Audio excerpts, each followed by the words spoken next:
Halo trader, selamat pagi. Ada yang bertanya kemarin tentang USD Kanada. USD Kanada buy M15 momentum H1 CS H1 M15 momentum H1 CSAK H4 reject, tapi kok turun. Nah, jadi pertanyaan ini yang kadang saya tidak bisa jawab karena apa? Saya tidak tahu pasti dalam hal market itu mau terbang atau mau turun.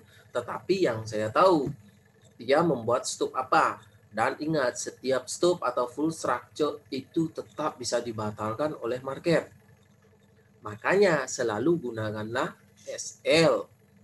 Jika tidak, maka pastikan deposit Anda adalah bagian kecil dari uang Anda yang ada di rekening. Jika itu MC, ya tidak akan stres. Nah, jadi contoh di Kanada kemarin nih dikatakan M15 adalah momentum. Oke.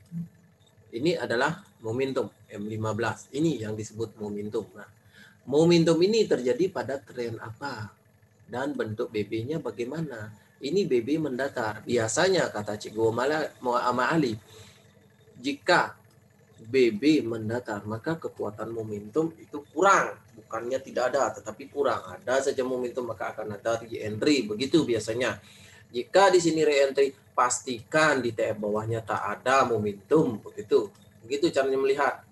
Jadi saya tengok nih di M5, karena melihat momentum dia satu, ada tak momentum? Ternyata adanya CSK, momentum tidak ada dan dia reject. Lalu reject ini membawa momentum tidak? Ternyata BB mendatar lagi. Disinilah yang dikatakan jika BB mendatar kekuatan tak ada. Itu dulu yang diingat. Kemudian jika dikatakan di H4 adalah reject, ada yang bertanya H4 ini reject. Nah, jika dia reject, ini reject, maka ada saja reject pindah ke H1 ke bawahnya. Ada tidak momentum atau CSK? Ternyata di sini ada CSK. Tapi kenapa dia tidak up?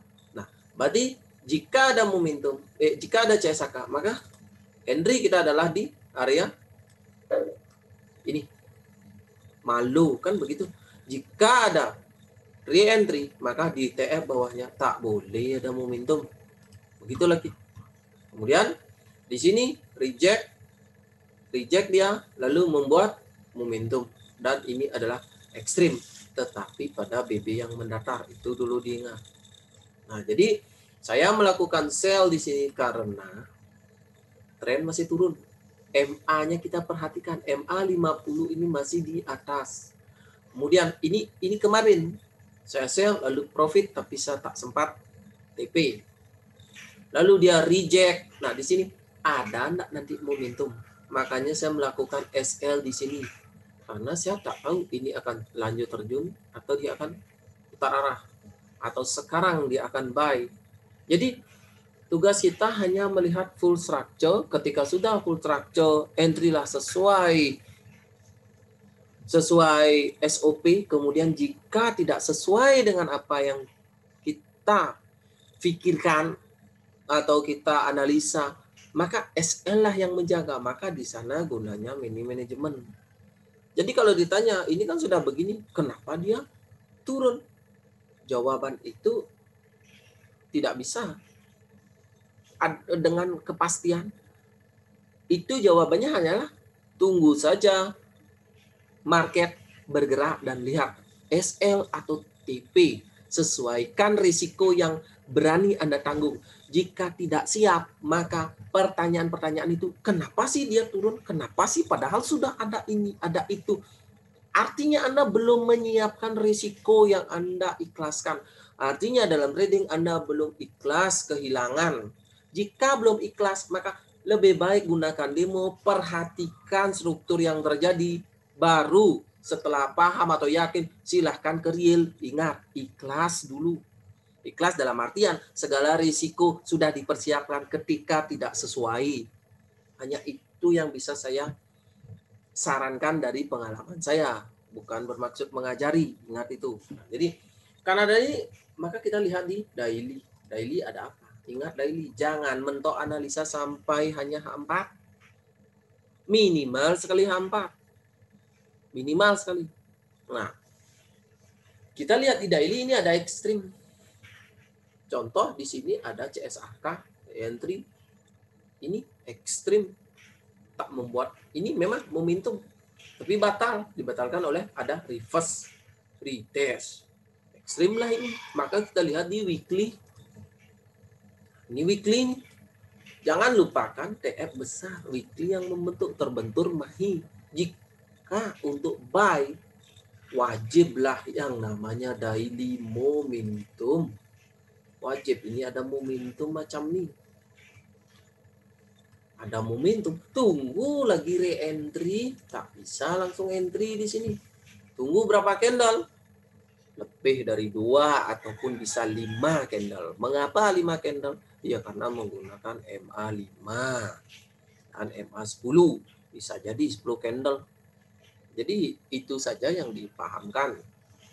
Ingat segala sesuatu analisa, jika tidak sesuai dan kita masih merasa kebingungan atau heboh sendiri, artinya kita belum menyiapkan apa yang dinamakan SL atau kehilangan sebagian dari uang. Nah, memang tidak bisa dipungkiri segala sesuatu dalam trading ini tetap risiko SL ataupun MC itu sudah pasti. Jika profit adalah suatu bonus bagi saya. Nah, jadi siapkan dulu risikonya, maka Anda tidak akan bingung lagi. Ini saya biarkan, jika SL ya sudah, berarti ini terjadi momentum. Jika ini terjadi momentum, maka di hampat saya lihat apakah dia akan. Nah, walaupun itu momentum, ini baru saja perpotongan dan posisi BB sudah junam macam ini. Bisa saja dia mencari yang namanya mahi daily, area entry sale adalah ini. Sebelum dia melakukan momentum. Jika dia melakukan momentum, baru yang namanya ini gagal. Sekarang logikanya apakah bisa? Kanada satu candle ini langsung momentum, itu dulu pakai logika lagi. Kemungkinan kecil bisa seperti itu. Karena perlu apa? Dorongannya yang tinggi dengan ring berapa? 800. Mungkinkah Kanada pagi hari melakukan ring sekian dengan rata-rata candle H4? Kita tengok sekarang untuk melihat ukuran rata-rata ringnya. Ini 800. Ini bukan pagi hari. Lihat di pagi hari rata-rata berapa sih ringnya? 400 sampai berapa ini yang tertinggi? Ini 800. Ini news nih. Ini bukan pagi hari ini H4. Rata-rata Kanada melakukan ringnya pada malam hari. Itu yang saya tahu. Nah, jadi seperti inilah analisa saya. Dan sekarang kita tengok Kanada berada di posisi yang namanya mahi H4. Nah, mahi H4 ini bisa batal jika H1 ada momentum. Maka re-entry H4 itu bisa saja gagal. Maka momentum saya SL. Sudah. Ikhlas. Saya tidak akan bingung ini. Saya tidak akan menyalahkan market atau analisa full structure apapun. Seperti itu contohnya. Sama dengan ini. AU saya pun entry. Kebetulan ada Fibo-nya nih. Ini belum sampai sini. Ternyata sudah turun. Saya tak tahu apakah ini akan langsung drop atau tidak. Saya pun tak tahu. Nih. GJ pun ini buy. Belum TP saya. Dan dia turun. Nah, kita tengok di A1. A1 momentum, lalu dia turun. Ini yang saya bilang. Jika ada momentum, maka akan ada bagi entry. Tapi bagi entry ini, setelah bagi entry di sini, dia wajib langsung terbang. Jika tidak reject, maka dia ini ekstrim, TP wajib, MHV, CSAK, maka re-entry jawabannya di sini. Maka SL plus, ya sudah, biarkan saja. Jika lihat di H4, maka H4 sedang melakukan BB datar, mulai kekuatan tak ada. BB datar, ada stop lubang, tengok daily. Tengok daily, belum ke malo. Bisa saja ini ke malo. Ada momentum, re-entry. Re-entry di sini, H4 tak boleh membuat momentum. Jika dia membuat momentum, maka ini re-entry tunggu MHV untuk memvalidkan daily re-entry. Seperti itulah gambarannya.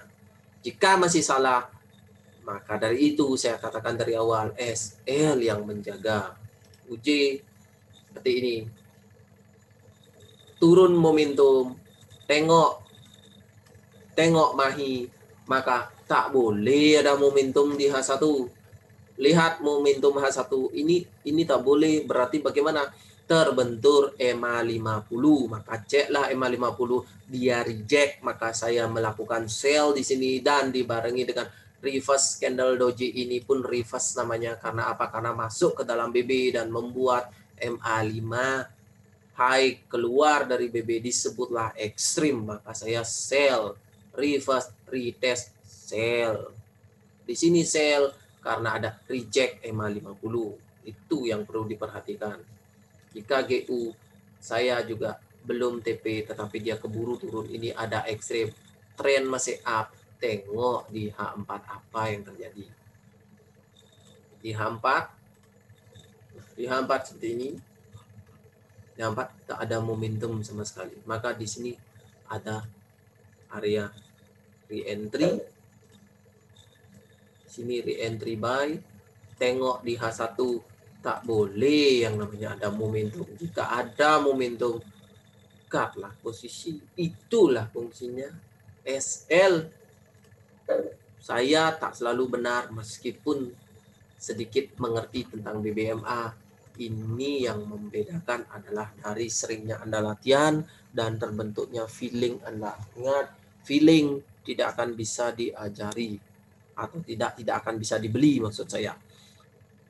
Bagaimanapun feeling itu adalah dari pengalaman, dari seringnya Anda mencoba dan memahamkan bagaimana sih gerak pola dari BBMA ini.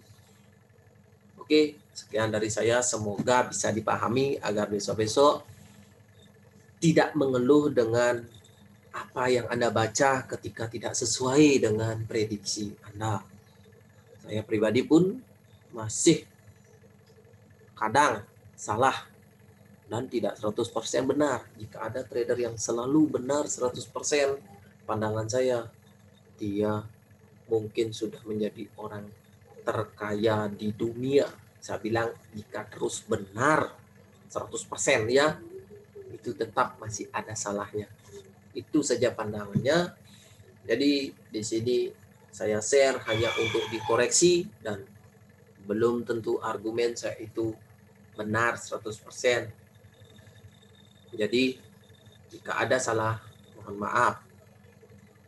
Akhir kata, salam profit konsisten dan tentunya salam layar.